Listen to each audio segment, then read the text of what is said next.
Ongaku concept. So, within the major scale, there are 7 distinct chords. There's a lot you can do with these chords, but sometimes you're going to find you want to get a little bit more out of them. And maybe you don't really want to stray for the key for whatever reason, but these basic chords just aren't enough for you. Well, today I'm going to tell you about one of the most magical of all chords, the major 7 chord. Assuming you know how chords are built, each chord in the major scale is made up of 3 notes, the root, the third, and the fifth. However, if you continue this process and add another note, you can create a 7th chord. There are a few types of 7th chords in the harmonized major scale, but today we're going to take a look specifically at the major 7th chords. First of all, let's take a listen to what these magical chords sound like, and then I will explain how they're built and how they work. I'm going to take my examples today from the RPG Legend of Heroes 6, Trails in the Sky. So let's take a listen to Provincial City of Rollant from Trails in the Sky.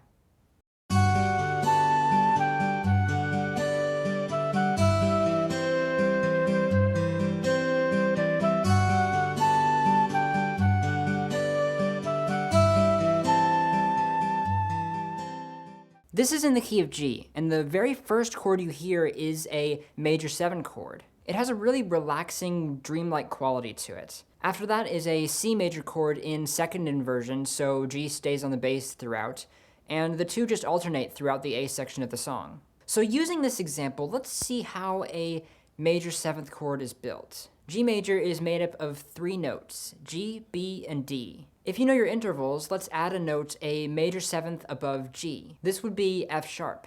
Altogether, we make this chord with the notes G, B, D, and F sharp. This is a G major 7 chord. This chord gets its unique sound from the dissonance between the G and F sharp. It's a really nice sound, and it's incredibly useful for bringing a new layer of depth to basic chords. Since there are only 3 major chords in the harmonized major scale, and one of them, the 5 chord, has its own particular type of 7th, the major 7th chord can be found naturally on the 1 and 4 chords of your key. They're often found together. There's a lot of songs that just alternate between the 1 and 4 chords as major 7ths. Here's another song from Trails in the Sky. This is The Byway of Departure.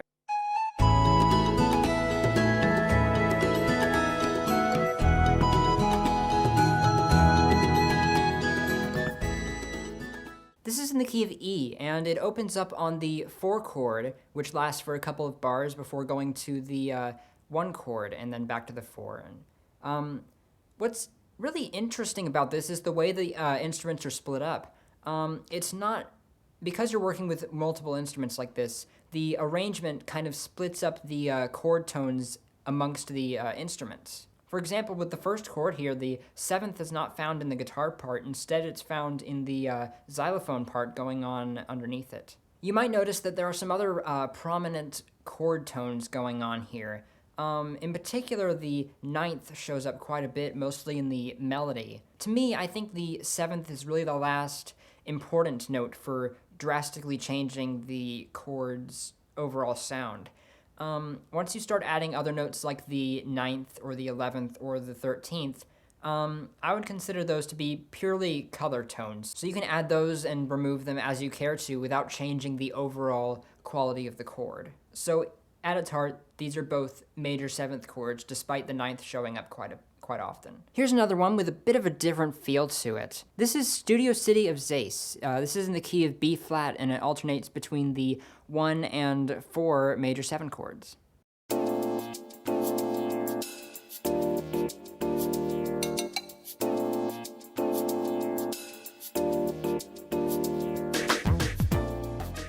This song uses more closed voicings, which means the notes and the chords are all as close together as they can possibly get, as opposed to being really spread out like in the last couple examples. As with the last example, this song does include the 9ths of the chords, so both of these are major 9 chords. But again, the 9th is just a color tone.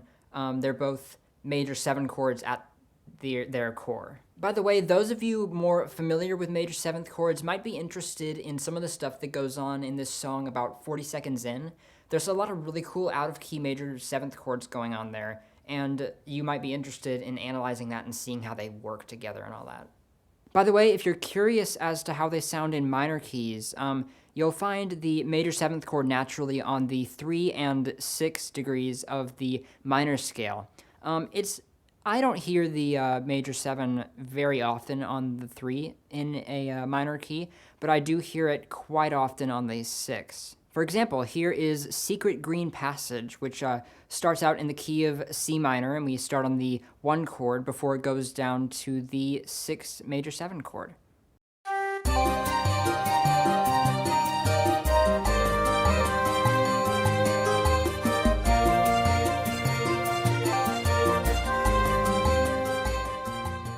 So major 7th chords are really easy to make and really easy to use. All you have to do is add the note a major 7th above the root of a major chord to create a major 7 chord.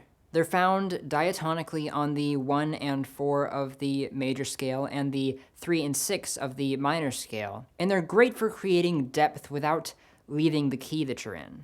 By the way, you'll find major 7th chords everywhere. Zelda, Mario, Final Fantasy, Kingdom Hearts, Skyrim, Kirby, Sonic the Hedgehog. Basically, look through any game soundtrack and you're bound to find songs that utilize major 7th chords.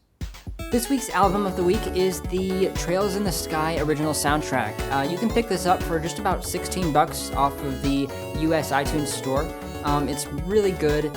There's a lot of great music on here, and feel free to look through the tracks and see if you can find some more major 7ths. If you've got any questions or comments, let me know in the comment section, or you can tweet me at Ongaku Concept. Thanks for watching, and I'll see you guys next week.